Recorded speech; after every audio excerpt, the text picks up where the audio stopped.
True crimers, welcome back to Break the Case. I really appreciate everybody for understanding the time situation.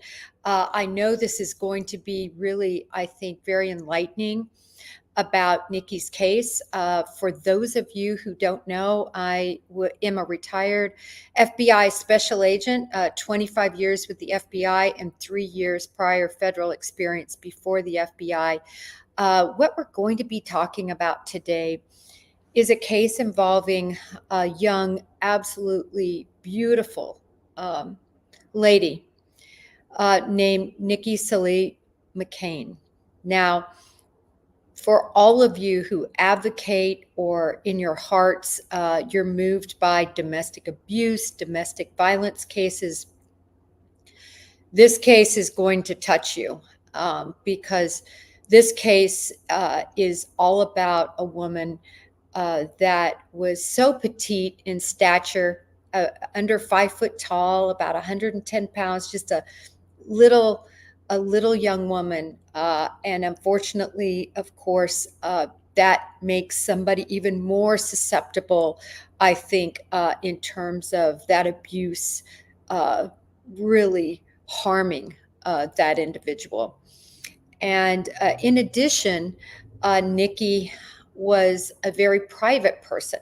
She wasn't necessarily the type that just, complained about everybody and roped everybody into her issues and her problems at home. And I think that's what we see so often, right? People want to keep up a positive front. They don't want to burden the people who love them with what they're going through. And it seems to me that that was very much Nikki. But I want to talk about the details. So quickly, we're going to talk about the details of what occurred in December. So specifically, what occurred was, and this is in Nikki's own words, Tyler jumped on her and held her down on the ground before hitting her face in a harsh and forceful manner. He pulled her hair and he poured water on her. He bound her ankles and her wrists together. He placed tape over her mouth. And Nikki thought she was going to die. Now, Nikki was hospitalized after this event. Horrible black eyes. It was a very, very serious assault that went on for hours. She endured this. And finally, it looked like there might be justice. Let me give you the quick timeline. The quick timeline is December 2023 was the event I just described. May 7th was the hearing. And that is when Nikki, of course, came forward with the strength that she had, knowing what that all meant to come forward in a domestic violence case and pursue charges. May 18th, Nikki goes missing. May 25th, her car is found in a rural area, nowhere near where she should have been going. A rural area. Not where someplace that she frequented, not someplace that most people frequent. This was a rural area. And we'll get into more of this because I can't wait to bring on our guests.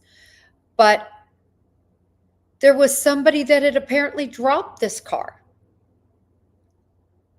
We'll get into this even more in just a moment.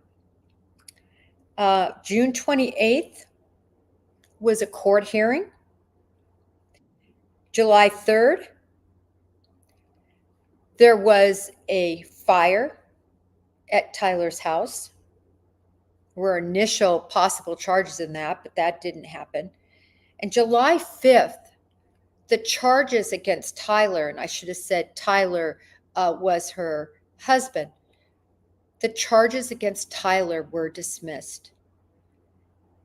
Again, I want to get into this very deeply with our wonderful guests that have joined us, but why were the charges dropped? Basically, because there was no Nikki, because she had gone missing. I have a lot to say about that because there is no way that this case shouldn't be allowed to move forward on the domestic violence, even without Nikki's presence. And we'll get into more of this, but I don't want to leave the family of Nikki backstage any longer. They're so gracious to give us their time, their emotion, their energy for all they're going through. So without further ado, let me bring everyone up. Chloe, Kay, and May. Let me see if I have everybody here. There she is. Great. If you all could make sure to unmute your microphones, and I'd love you, if you will, we'll start with Chloe. If you could introduce yourselves, and if you could just say just a little something about what made your relationship really special with Nikki. Hi, my name is Chloe. I am one of Nikki's younger sisters. What made our relationship so special was that Nikki was always very nurturing. And so even though May was the oldest daughter, Nikki really she played that role really well. And she was just nurturing, very caring. Great. May, you're the oldest sister, right? Oh, May, I think you're on May, mute. we lost There May. she is. Okay. Yes. I am Kay. I am Nikki's, I am actually the third sister. So Nikki's the one right above me. What made mine and Nikki's relationship really special is we were pretty close in age. So when we were younger, I kind of followed around everywhere. So most of my very fond memories of growing up was of her showing me the way, teaching me how to ride my bike. I was her shadow for most of our childhood. So those are my fondest memories of her. And May. That's beautiful. I can picture all that. I can just picture all of you all. I had a lot of sisters myself, so I can so much relate. May, you're back. I think your microphone may be on mute. May, we're introducing ourselves and sharing our memories, our fondest memories with Nikki. Sorry about that, Kay. Yes. Sorry. May, introduce yourself. Oh, hi. I'm so sorry. I'm May. I'm the oldest out of the four sisters. You guys hear me? Yes. Yes. Oh, Do you have sorry. a special memory or any special moment? You know, Chang. She is. We call her Chang. Like Nikki's her American name, but we always call her Chang. But she has a unique way of making a situation uncomfortable into something familiar, and she's just a very silly girl. Like, she's so funny. Mm-hmm. Yeah, she's very funny. Yeah. So is she the type of person? Is she the type of person that's funny in that she makes funny jokes, or she does funny things? Both. But she does funny things, and I think she makes everything into a joke. She does. Something that might not be very funny. She will think it's the funniest thing, so everyone just ends up giggling because she's doing, she's not intentionally funny. She's not the one telling jokes or anything like that. She's funny in that her presence is she's just giggly and fun. So you just end up, it kind of changes the mood when she's there. Everyone just kind of gets giggly and fun too. Yeah. She's always like, don't sweat the small stuff. Like, what are we going to wear tomorrow? That's more important, than That's the funny. huge thing happening, right? Yeah. And I have a funny story I want to share about her. So Yes. we lived in Sacramento, which is the state capital of California. She was she was living in Sacramento, and I was helping her move back home. And she drove an Eclipse, the really small car, and it was a stick shift. And so I remembered, she's like, oh my gosh, no, I was sitting on the passenger side and she was driving. She's like, no matter what I do, I can barely move the shifter. And so I'm like, oh, okay. So like I didn't know, but you know how you're supposed to press on the clutch, and when you press on the clutch, it moves the shifter. But Oh, I gosh. the shifter. So she's, can you help me pull so I get into, you know, like fifth gear or the next gear. So we're both on the freeway just tugging on the shifter. And the shifter snapped in half. And so Oh my gosh. What happened? You're on a highway?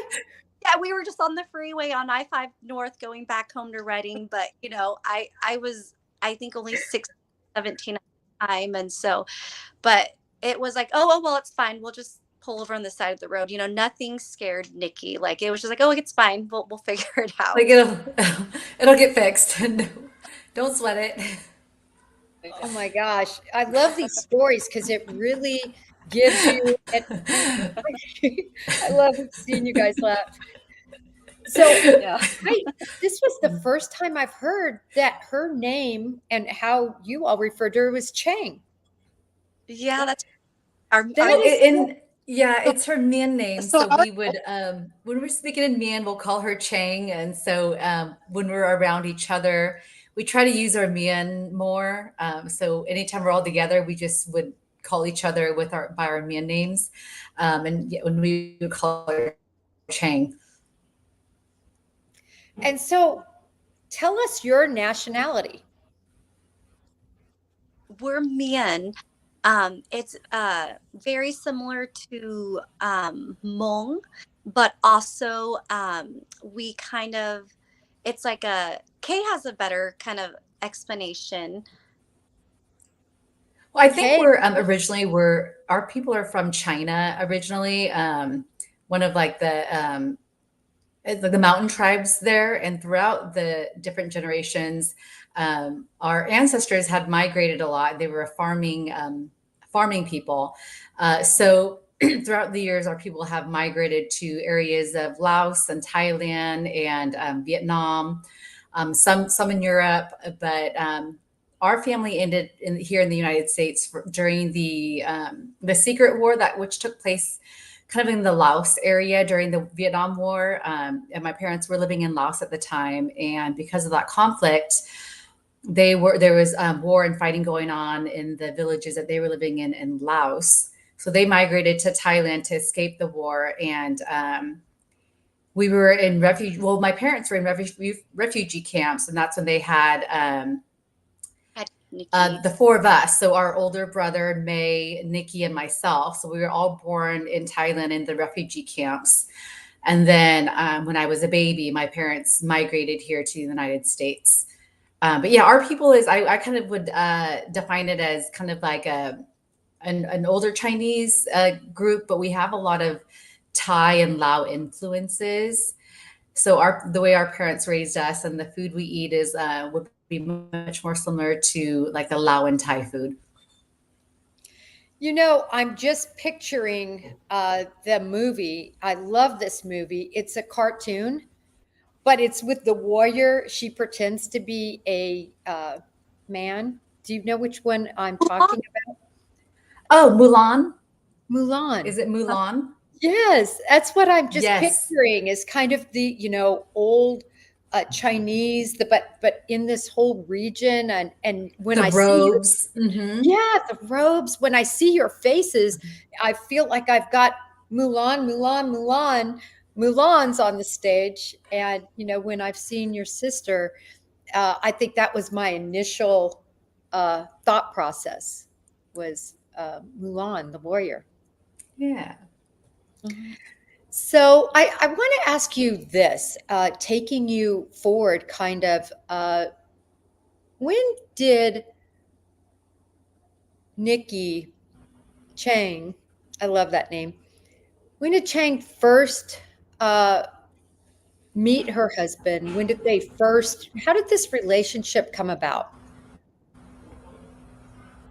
I think it was so after she moved back home from Sacramento. Um, gosh, I want to say maybe she was like maybe she like about 22 or 23, and she had This was she started working as a cocktail server at the local casino at the Wind River Casino. And at the time, Tyler worked there as well, and actually, I worked there too. So I think just as coworkers, they met that way, and then they started dating, and then I guess the rest is history. They just fell in love. And were there any, like early on, what did you think of him, Kay? Because you worked in and around him. Did you all like him? You know how you first meet the boyfriend and you're like, get a good feeling, get a bad feeling. We really liked him. He was pretty quiet. He has and that was the side that we knew of him, was pretty calm, mellow guy. Uh, he didn't say much, and I think that's what Nikki really liked about him, because she was a little shy herself, but she, like I said, she was very goodly, very outgoing in that sense. They were both very introverted. Especially with Nikki, if you didn't know her, she was very introverted. But just in their own in the privacy of just them or with close friends, she's just this big energy, this big personality. So I think that since they were pretty similar in their demeanor, that drew her to him a lot more, and it allowed her to be a lot more of herself and open up, and she felt safe in that environment.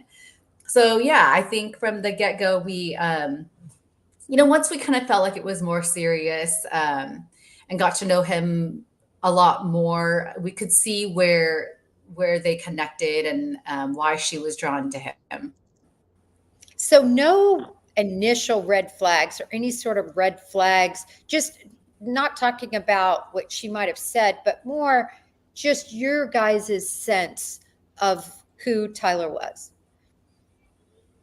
yeah. Well, because I worked at the casino, they both worked there, and I don't know if it was part of just the job, but you're socializing and interacting with so many people, whether it be coworkers or customers, and there was a flirtatious side to him that I didn't that I had heard about. I didn't necessarily see it myself, and that was really the only red flag that we wanted her to be careful about. It's like, well, I heard he's a little flirtatious, so just make sure you're not one of many that he's pursuing. That was kind of the only early on red flag. But they were both also very young, and meeting a lot of new people, that kind of thing. So it wasn't a huge red flag.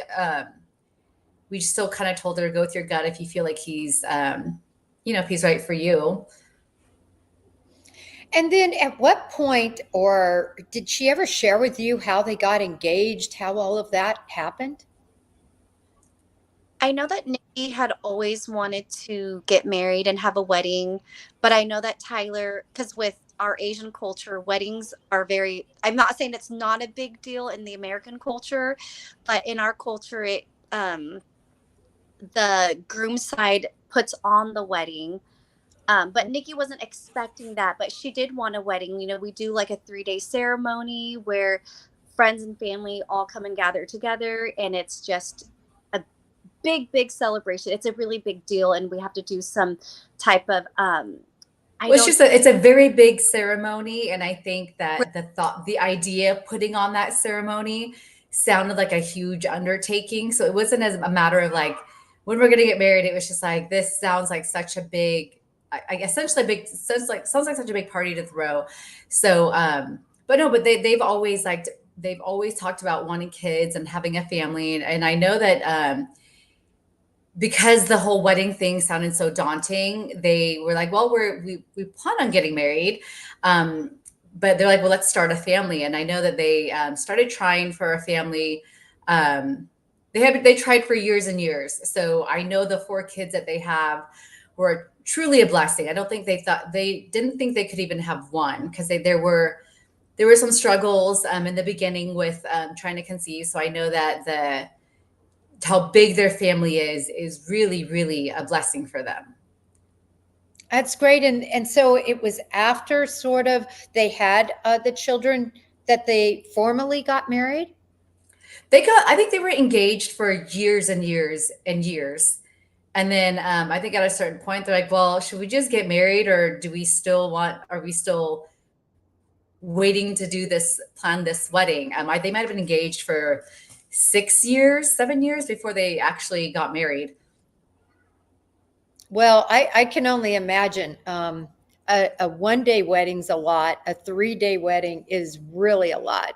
So I could see how it could be daunting, especially to somebody who isn't necessarily from that culture.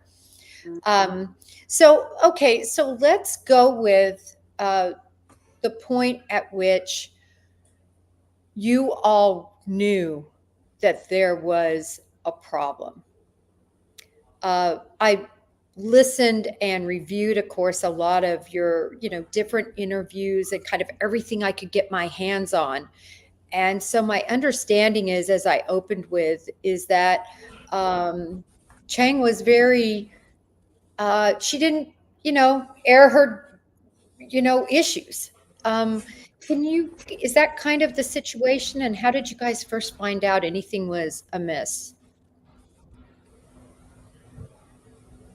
I that around right before I had my daughter was when I noticed things were getting kind of out of hand.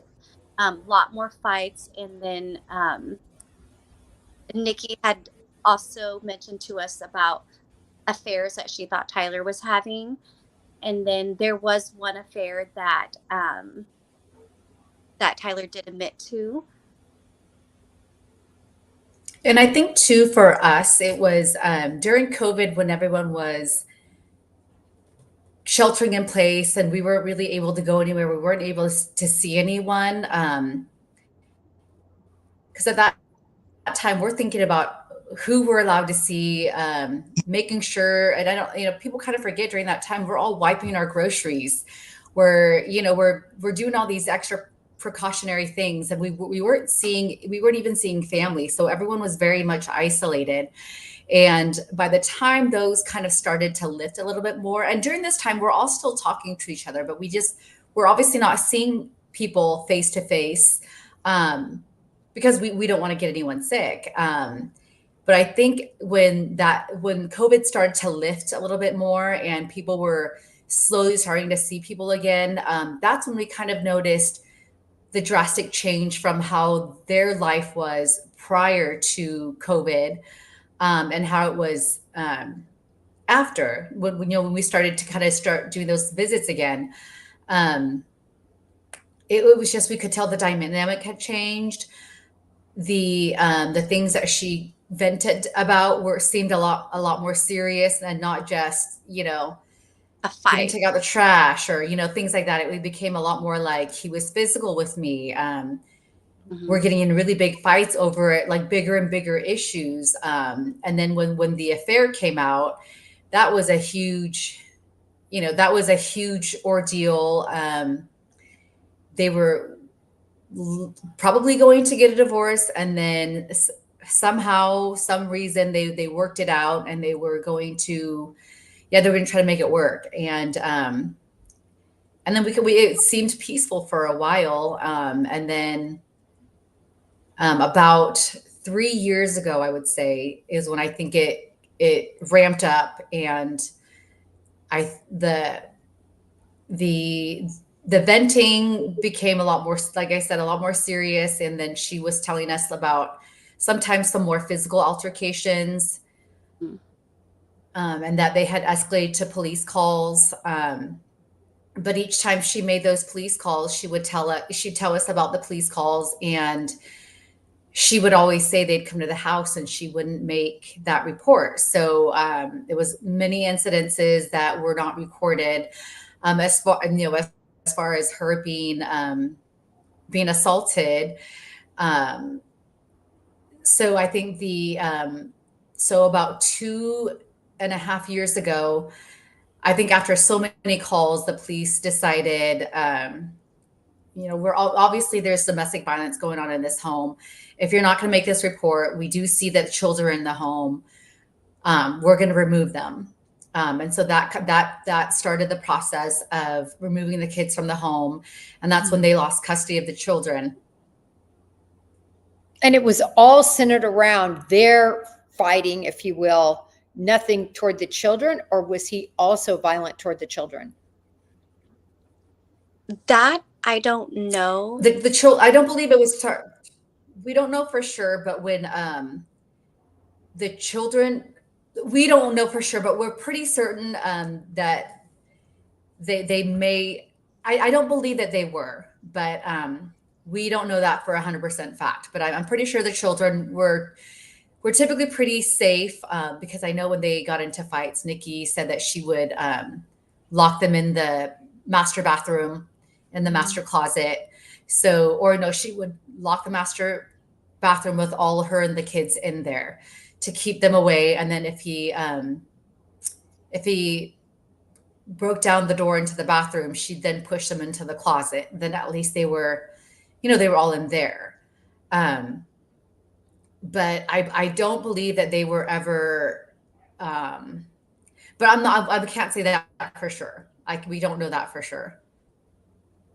Right. But so essentially, though, the decision was made to go ahead and move the children out. So now we have just Tyler and Nikki living together. And how long did they live together before the December 2023 incident without children? 2 years. 2 years. Almost 2 years exactly, yeah. And were they allowed to see their children with supervision? At that point, they were not.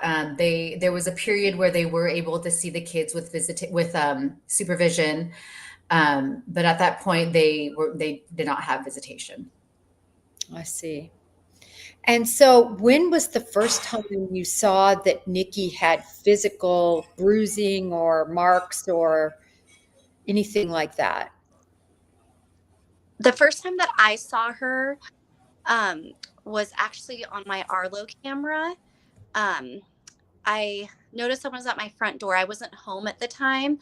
I can't remember the exact date, but I remember I did catch it on my Arlo camera, and I remember going back and saying, "Wait a second, she has a black eye on her face." So that's that's the first time I remember seeing her with a bruise, was a black eye. And when that happened, is that something that, I mean, was it obvious, in your opinion, probably what that stemmed from, or did you speak with her about it, or did she protect Tyler? When I asked her about it, she did say that Tyler did that to her. But it was like, everything's fine though. He's calm now, and it was just a fight. And that. Oh, I'm sorry, Chloe. Yeah, no, go ahead. So it was I mean, when I'm listening to this, it's so sad because it's what happens so often in these cases, where they really love each other, everything deteriorates, and the person who's being abused keeps forgiving. Is that sort of what you all saw? Yeah.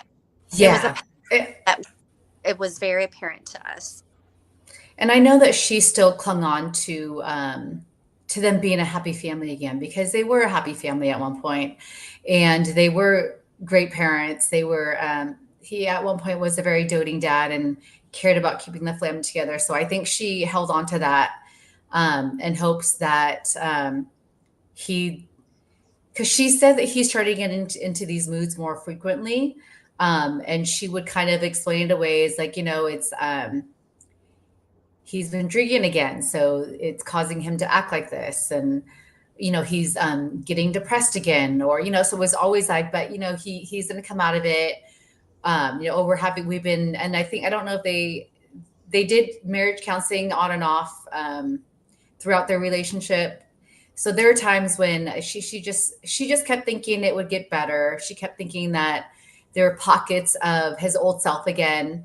I'll power through and he'll come back. So I think there was a huge hope for her to hold on and stay in the relationship, because she just felt that she could bring him back. He'll come around again, and they'll be happy again. So she tried to sweep some of that under the rug, and she tried to be like, that was, that didn't happen. It's been a while since that happened. Maybe this time we'll go a bit longer before another incident, kind of thing. It just reminds me kind of when you were talking about the stick shift breaking.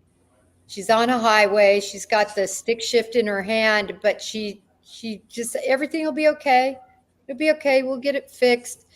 And I can see that sort of just from what you all have talked about tonight, that is kind of her personality, not panicking, Yes. but trying to work through issues. And very hopeful. She was always very hopeful. Like, is like, I'm a good person. Good karma will come my way. She was very, very true believer in the universe balancing out. And she says, I'm good to people. So this means good things will come my way. If I'm getting some of this bad, it's just balancing out. Things are gonna get better. So she was always very positive, like, to obviously a fault. She was so positive and so hopeful, and she just thought really the best of everyone. Someone could, and I actually shared this example before too. We could see a murderer on TV, and she would still see sadness in their eyes and say, yeah, he might have murdered someone, but I could tell he was a good person at one point. So she was just, like I said, almost to a fault, because she was just saw the good in everyone. Mm-hmm. So when December happened and this event happened that I discussed early on, and I guess there must have been other things that finally led up to this, would you say? In other words, the first time you saw was the black eye. Then did the incident start to be more and more and more prior to that December date? Yeah, I definitely do think these incidences started to escalate more and more. There were times when she said she felt when she felt he was in one of his moods, that she would barricade herself in her room so that he couldn't get in. And she would say that, oh, he's, like he would. Yeah. So I think it got to the point where she did fear for her life several times. And that incident, I think because of the duration of the attack, I mean, it was a 3-hour long attack. I think that's when she, I think she kind of felt at that time he was, I don't know if he's coming back from that. That was a long, long time. And she left and hid from him for a couple of days, and finally arrived at Chloe's house. I think once she was able to process what had happened at my mom's house, and then she came and talked to Chloe. Chloe took it to the ER, because, I mean, we don't know. We see all these bruises on you. We don't know if bones or anything could be broken. So Chloe took her to the ER, and that's when the police took her statement there at the ER. And she did say, I mean, and then in the police report too, but that was, she felt like she was going to be killed that night. And she was assigned a victim's advocate after that situation with the DA's office. And she, they referred her to some resources that we had gone with her before to a place. It's called One Safe Place here in Shasta County. It's a place for victims of domestic violence. They can go there. It's confidential. They have a lot of resources to help them get assistance, all kinds of assistance. And I don't know exactly all of them, but her victims advocate was able to help her get connected to these resources. And at that time, I think she was ready for that help. Even though Chloe and I and May had taken her before, we helped her fill out paperwork. But I don't think she was quite ready those times. And also, when it's your sisters, you want, like you said before, she wants to be strong for us. But I think with the victim's advocate, she was able to open up to her, and I think she felt very safe, a very safe place with her, about seeking help and utilizing her victim's advocate. So I think that point, she was finally ready to say that could have been it. I can't. That could have been it. I'm ready to move on from this. And Kay, did she ever remove or move back, or what happened? Take us through after the December incident. What happened in terms of her physical, where she was, and all of that? So during that time, she was kind of between our parents' home. She'd go to Chloe's house, or she'd go to my house, just kind of moving around a little bit, just to kind of get. To give us some space as well, and so she was just kind of staying with us for a while, and then we realized after a little bit that maybe she had started talking to Tyler again. And we don't know how that started, and I don't know if it was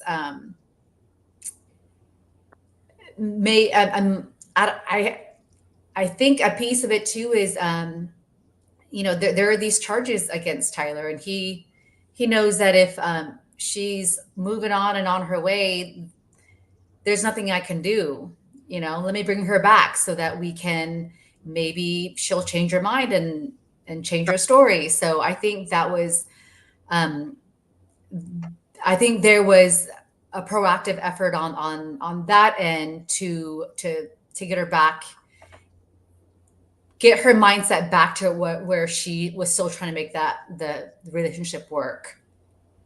Right, because it benefited him, right? If he doesn't have anyone that's going to take the stand against him, even though there was a lot of evidence, he knew he would be off. So did she ever end up physically going back into their home? Yes. Unfortunately. Mm-hmm. And what time frame was that, approximately? I want to say March, April-ish, because there were several months there when it felt different with her. It felt like she truly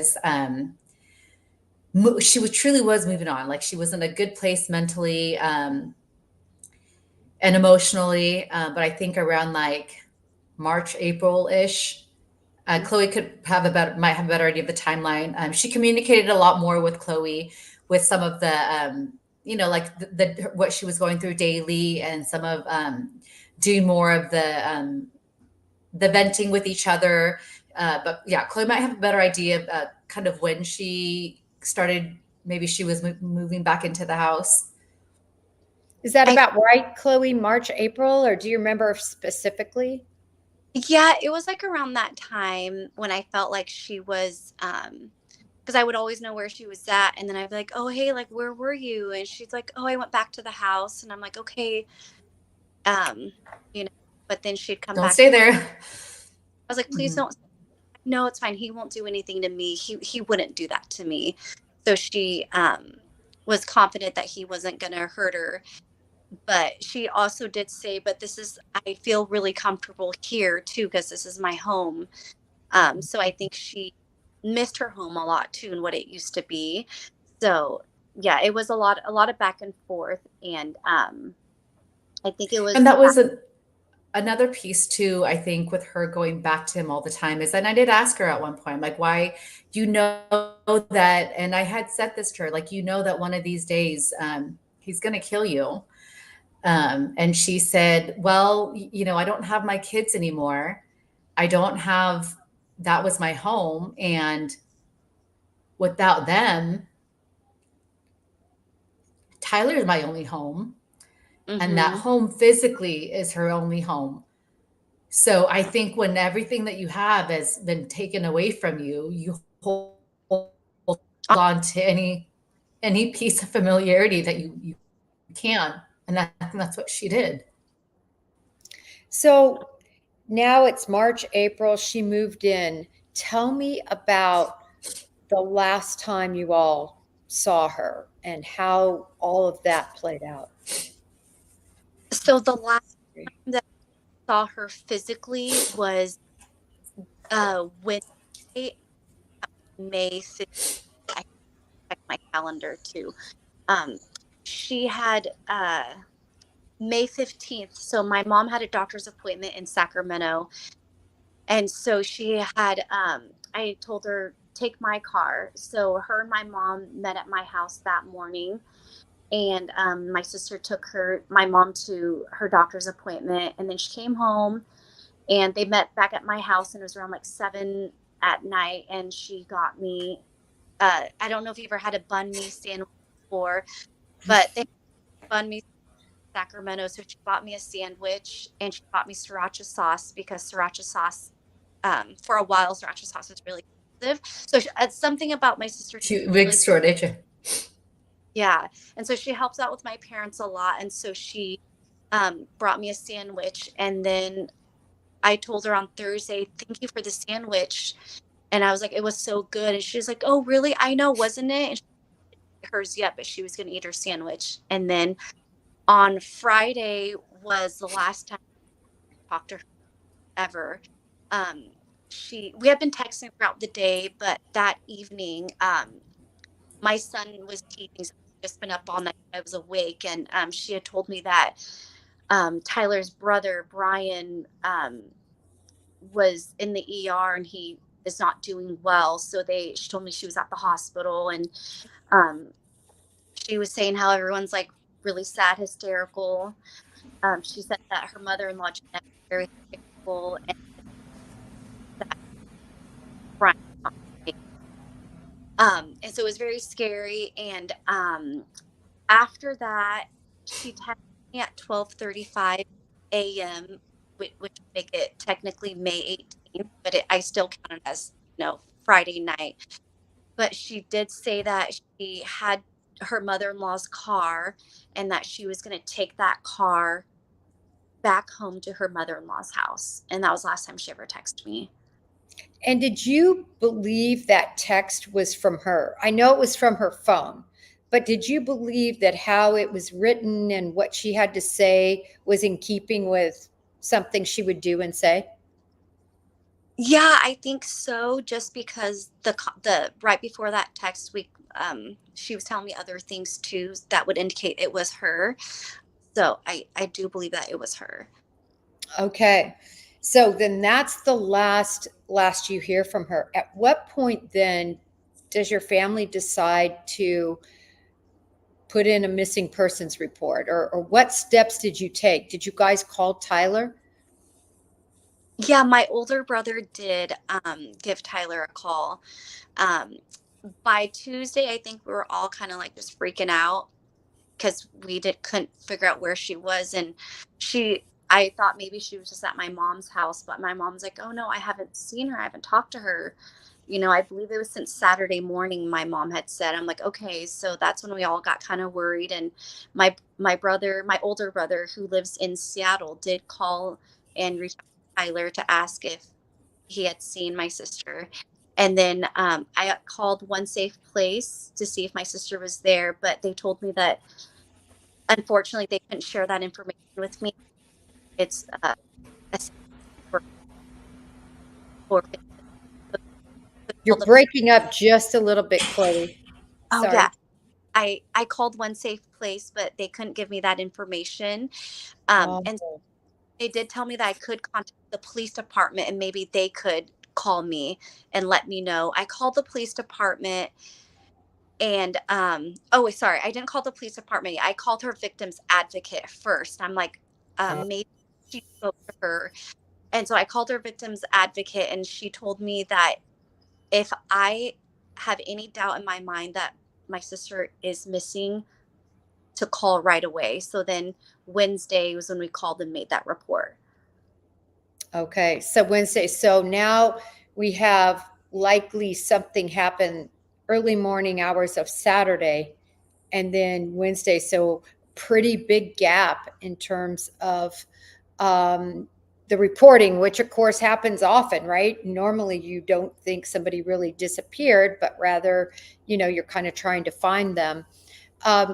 So my next question is, in regard to the truck, that truck being found, I think it was about a week later, if I recall correctly. Mhm. What are police telling you in this time frame between the time you report and the time that the truck is found? And are they interviewing you all? At this time, with the timeline, it took us a few days to realize, because it's like we were saying, it's not that uncommon for us not to kind of disappear from text messaging for a couple days if things get busy. But once we determined it was, we do truly think she's missing, and then make the report. It is Wednesday. The report was made through the Reading Police Department, and then and it took them a day or two to get back with us to ask to talk to us about evidence and timeline and everything. And by that point, I want to say this is Friday, they And had determined that it was, we made the report in the wrong jurisdiction. It belonged in the Shasta County Sheriff's Department. So by now, this is Friday night, I want to say. And I think whomever they would assign this to, they may not be there that, the Saturday or morning. So then it took a couple more days until the investigators, I think it was like officially assigned to the correct person and everything. So we didn't end up talking to them till probably about not quite, but almost a week after we made the report. So yeah, there were some essential days that were lost due to the jurisdiction issue, and then being that it was the weekend, and I believe that was Memorial Weekend as well. So then you also lose Monday because it's a holiday. We just don't run that way in the FBI, but I know the local jurisdictions do. Unfortunately, not always, and not all jurisdictions, and not all people. It just depends who you get. But it's just really unheard of, for an individual to get such a report and not to act on it immediately. That's just my opinion.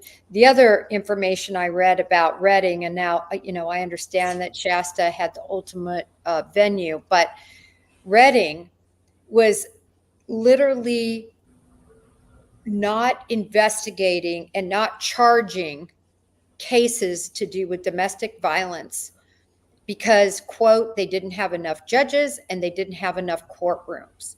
And I read a big article about this, and I was floored to think that domestic abuse victims don't even get their abusers accused, much less, adjudicated, because there's not enough courtrooms.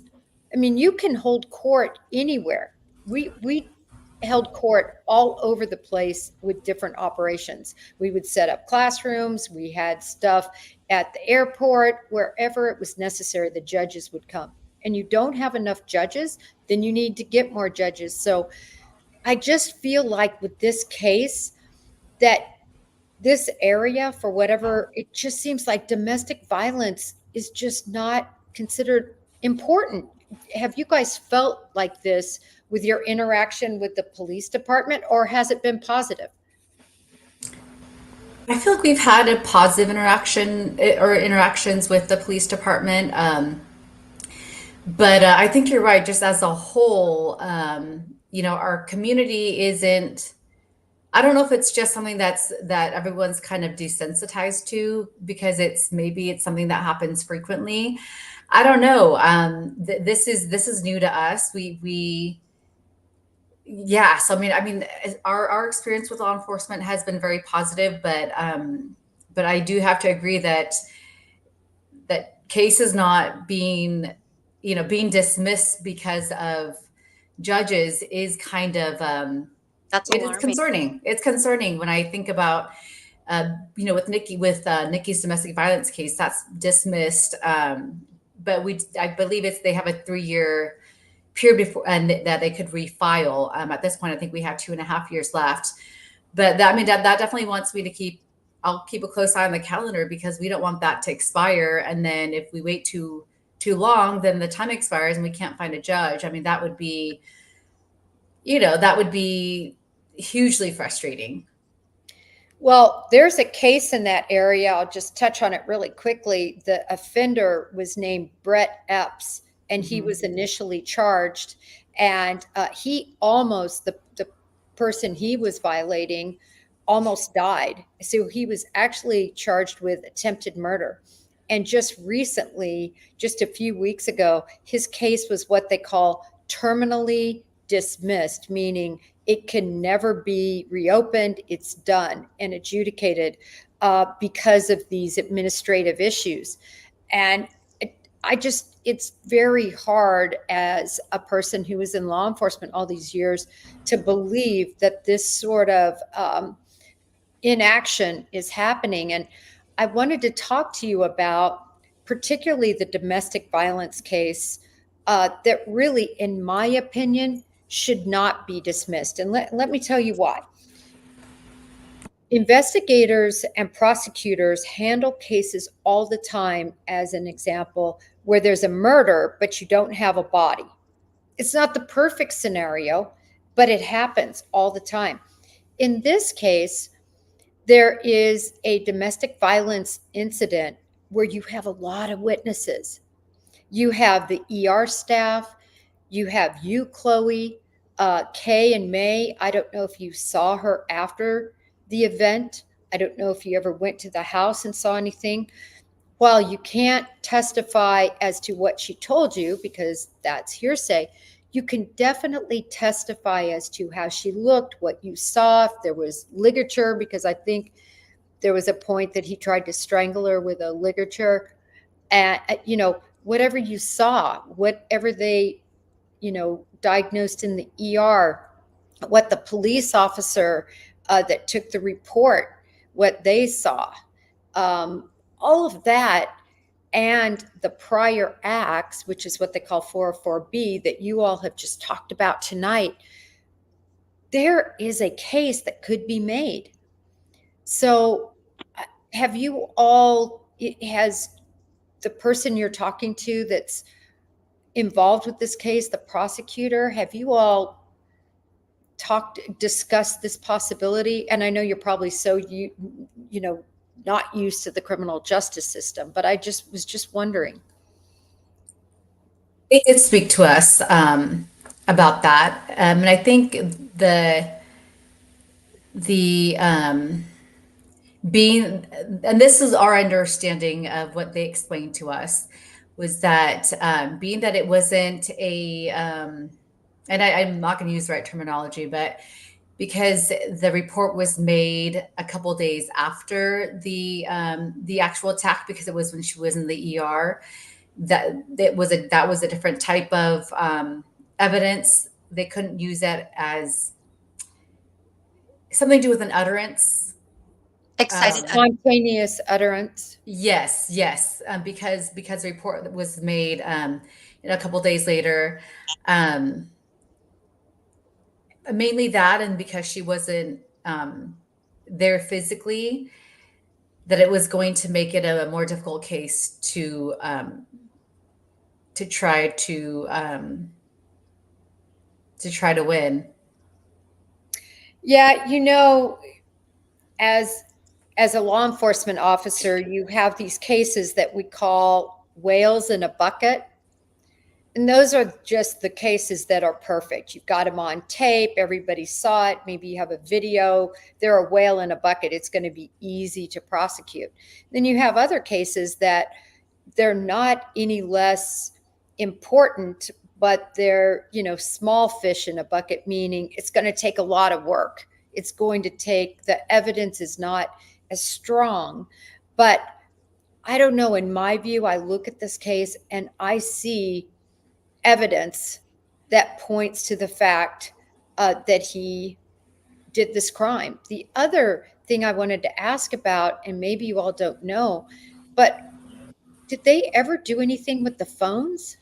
Did they ever seize and search his phone or her phone to see what sort of dialogue or steps that were taken in the house. You can tell so much by a phone. I believe, I mean, I have asked about phones. I believe they do have phones. They didn't specify which phones they had, but they did say that they have phones. So that's good. I mean, hopefully they're doing, a lot of forensic, and I don't mean to armchair quarterback. I think it's just a case that is so concerning because, as you said, you have 2.5 years, they told you, before this is going to be terminally dismissed. And so hopefully a lot changes in that 2.5 years. I mean, hopefully Nikki is found. I wanted to talk a little bit about her truck being found and this third party, if you know what I'm speaking of, that said he brought it there and was associated with this truck. What do you all know about that? The person who took her home. So the truck is interesting. The truck was kind of Tyler bought her the truck about 2 weeks before she went missing, which was interesting. We didn't we didn't feel like there was a need for her to get another vehicle, but Nikki a working car. Yeah, Nikki already had a working vehicle, so the truck purchase was, it was an interesting purchase, whatever. But It was a nice truck, right? It was. I mean, it was an older truck. I don't remember what year it was, but it was older. But she also they where they live is kind of a little more. It's kind of on the outskirts of town, so I would imagine, especially since they're not toting the kids around. I'd assume if she was going to get something, it'd be a little more gas efficient. So the truck didn't really make sense to any of us when that purchase happened, and it was gifted to her from Tyler. But and we don't know if she was even driving the truck that night, because that night what she had said was that she was driving her mother-in-law's vehicle and kind of the one transporting her mother-in-law to her house, and then driving her mother-in-law's vehicle back to her own house. And then later on in the night, dropping off the mother-in-law's vehicle back to the mother-in-law's house. And how she left from there, or even if she even ever left from there, is still kind of where we're unclear about.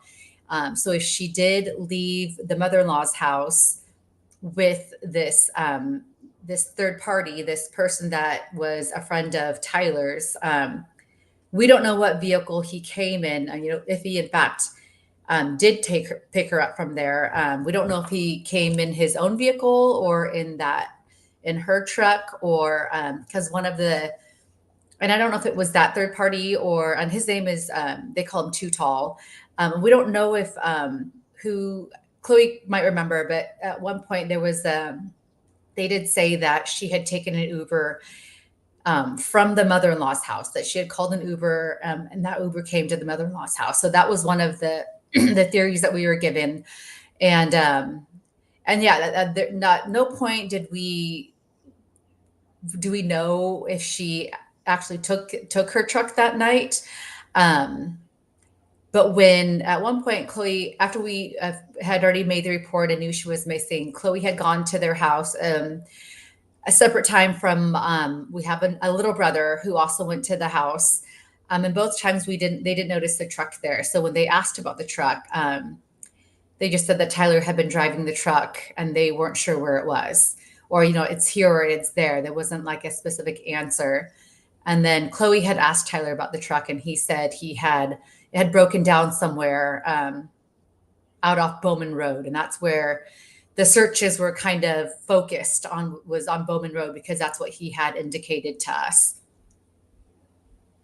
And then when you say he, you mean Tyler? Or yes, correct.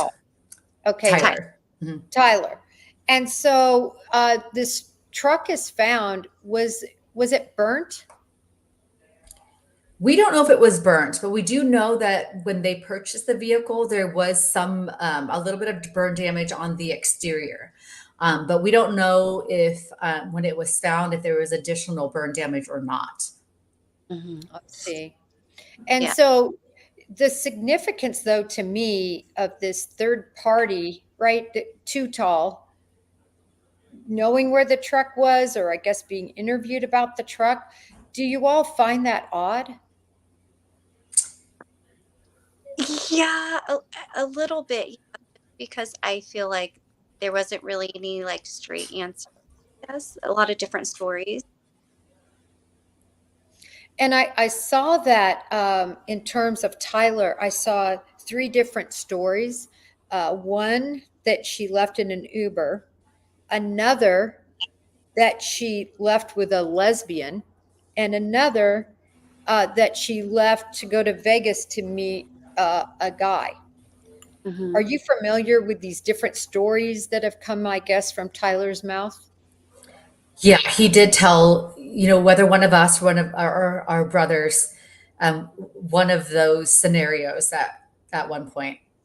He did tell my older brother that she had taken off from their house after a small argument, and that was another story also.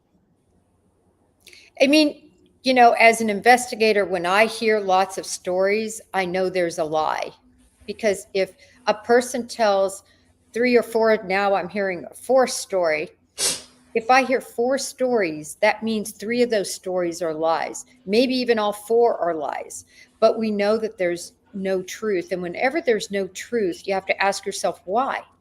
Why doesn't this person want to tell truth? So, the whole situation with Tyler just gives me a lot of pause. Let me ask about this. He was recently arrested in violation of his conditions, I guess, concerning the protective order. Can you tell us exactly why all of that occurred?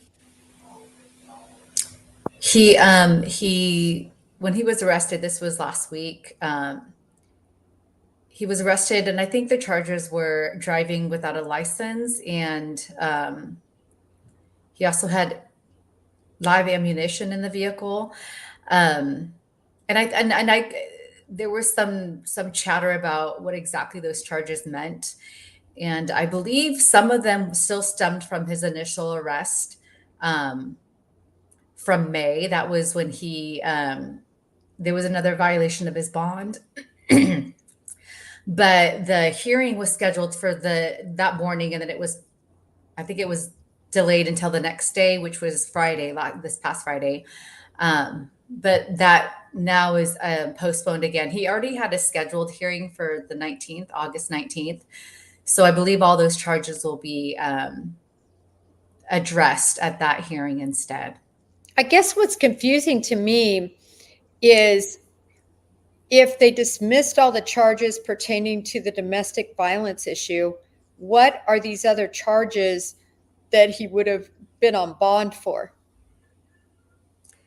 I believe there are the violations of his bond for the domestic violence. I believe. And then some of the other charges that are being, I guess, heard at the next hearing on the 19th were some less severe charges from the domestic violence. I don't know exactly, but I think there were some additional charges from that initial arrest that are now being, grouped together with all of these. Okay. I know they're all kind of piling on together, so I can't really keep track, but I believe that that's the case. Well, and I will say on the positive side that when I see kind of all these little charges being charged, lesser charges, those are often to put on the pressure, right? Because they're trying to make sure they can keep track of him. He's on bond as they're developing a case.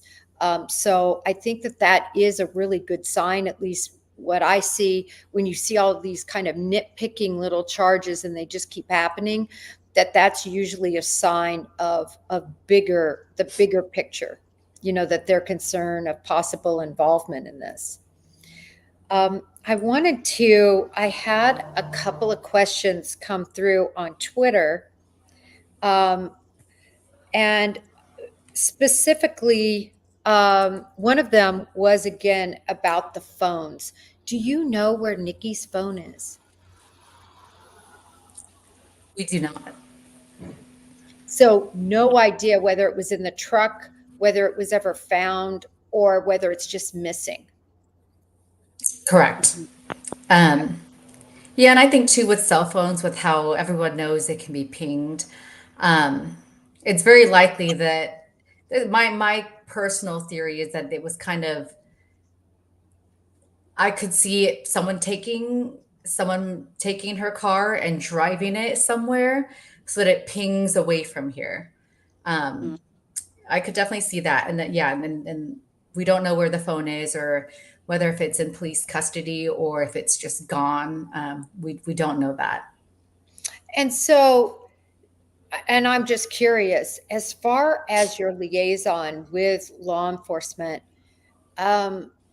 have you all considered hiring maybe an attorney? And I know they're expensive, but there's a lot of attorneys that do pro bono work, and also, GoFundMe possibilities, to just set up something where you could have an advocate between yourself and the police regarding what's sort of happening and what's being done? Or do you feel confident that the police are on top of this? We, like we said before, we do feel like we have a good relationship with the police, and we initially discussed potentially getting an attorney just to kind of help navigate some of these things, because we're not familiar with Yeah. all of these things. But it's also been, we haven't had a chance to even, as a family, sit down and discuss. And we also didn't think that it would be months in and we still haven't found her. So, when we initially talked about this, when everything was, we don't know next steps kind of thing, the first few weeks, we did discuss like getting an attorney, but we kind of felt overwhelmed with everything else. So that discussion hadn't really happened again. But at this point, it's been several months.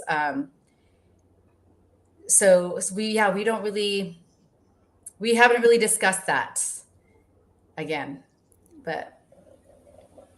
And I think if you have a good relationship and you feel like they're being very active, that's kind of the deciding factor. But if you feel like you don't have a point person to really nudge, I know in a lot of investigations, they meet every week with the family or the family's person to kind of give updates. And that's not unusual. But I do think it's very important that you will at least consider that, having a point person that's a professional, that could advocate for you all. But if you feel like things are moving and happening, then that might not be necessary. But I think it's worth a conversation. I also wanted to ask, what about in terms of, is law enforcement actively been asking for help, for clues? I know that there's isn't it a $30,000 reward now? Yes. Mhm. And that's kind of piece between a few different agencies, and also from the Redding Rancheria, which is the tribe that Tyler belongs to. So they pulled in a $10,000 worth of that, and they also did put up a billboard, which was amazing. That brought a lot of visibility to the case. But law enforcement haven't done a lot of statements or announcements, and I know that the public have been asking for that. But also, we know that they're maybe they know where they're looking, and so we don't know. I would assume that they're being strategic with not asking for, not specifically not making announcements for a reason. And I would hope that was the case. Yeah, I think that, certainly the public, nobody in the public is owed an explanation or, updates necessarily. But I also believe that departments being transparent and bringing forth maybe clues, you'll see this happen a lot. For instance, if they have information from one point to the next, they might put out and they might say, listen, between 5 and 6 a.m., we know that she passed by this area. If you were in this area at this time, can you please call our department? Something like that. So I really like to see it when a department is very active in seeking help, because in all these cases we see so often it's people from the public that give the clue that's needed. But as you said, they might already have an idea who might be responsible for this, and they might be building that case very quietly. And, so maybe that's why they haven't gone that route. Yeah. How are you guys? How are you guys holding up? We're hanging in there. We it's hard not to think about it. I think about it all the time. My family, my sisters, my mom, my dad, my brothers, close friends, our family. We think about it all the time. But we're trying to stay strong. I think too, like we try to keep normal for the kids. Nikki's children are with our family. So we try to keep as much of a routine as possible. And we try to keep them distracted as much as possible, but also allowing them a space that they can ask questions and speak about it.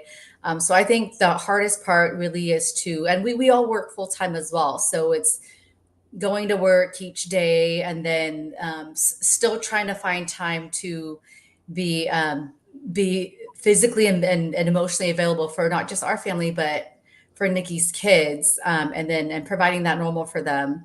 And then also we're doing our own behind the scenes investigations. We're trying to link things that we can link. We're trying to share things that we've read online, things like that too. So that does, just staying busy has been good, but I think also trying to keep that normal for the children is, I think, more challenging than most of it, I think. And if I may ask, and I might just go around and whatever you feel comfortable with sharing, but starting with you, Chloe, do you have a sense for what you believe might have happened? I mean, do you think would she be the type to just say, listen, this is all just so much, I just need to get away, and maybe is away? Do you think that maybe a stranger somehow interjected? Do you think that it's more likely somebody personal that she knows well? Let's put it that way. Do you have an inclination? I thought about every scenario possible, but just with everything that's being said out there, I just have a feeling that that whatever happened to her, it was probably done by someone close to her. I know not just walk off or um so yeah, knowing that part, that I know that she would walk off. So I had a feeling that somebody close to her knows what happened. Okay, do you concur with that kind of analysis?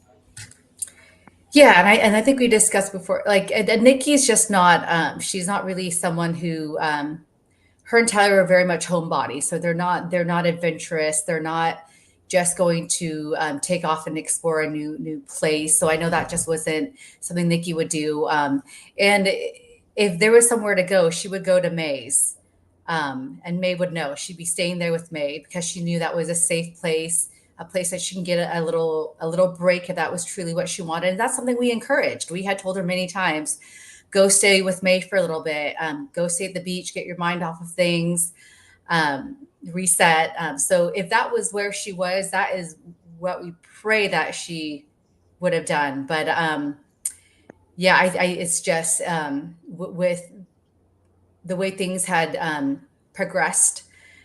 I think it's on track with the pattern of behavior and how incidences were playing out. That I do feel that if she's alive, that she's kept against her will. But yeah, I do believe that whatever has happened to her, it's with someone she trusted.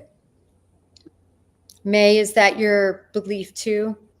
Yeah, what Kay and Chloe mentioned earlier. Someone close to her knows something.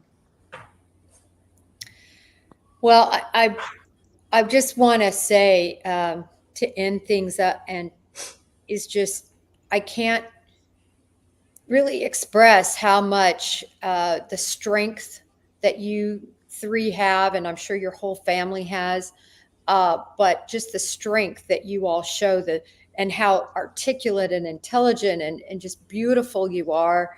And I know it would mean a lot to Nikki that you're going on different platforms. You're trying to keep her name out there, because the more pressure that law enforcement feels, the more viral these cases become. Typically, good things happen from a law enforcement perspective because there's a lot of pressure. And then more importantly, people in the public, somebody might have seen something that is crucial, but they didn't know it was crucial because they didn't know about the case. Somebody being in a place that was odd. So it's just crucial to keep everything out there on social media and mainstream media as much as possible. And I just, hopefully anybody who does hear or see this, it proliferates. Please use your platform to shout Chloe's story. And I just want to thank you, Chloe, Kay, and May. This was a lot of time out of your evening. You work. And I want to thank you for coming on here and talking about your sister, Chang. Thank you for sharing her story. Absolutely. Thank you all. I will sign you off. And you guys are seriously in my prayers. Thank you, Jennifer. Bye.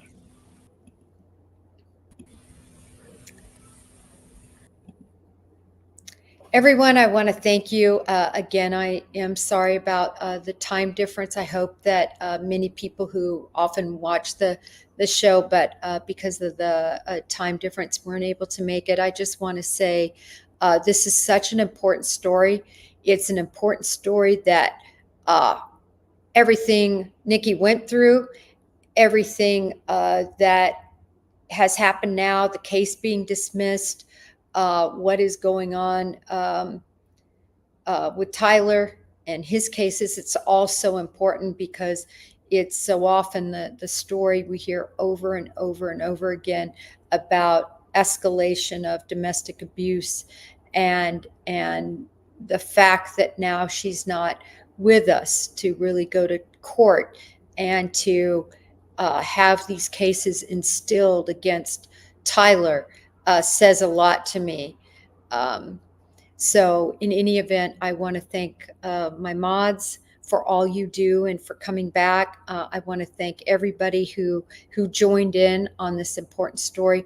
Please, I hope you put this segment on your platforms, maybe even pieces of them, because I know it was long, but anything you can do to proliferate the story of Nikki Saelee would be wonderful. Until next time, may justice be served.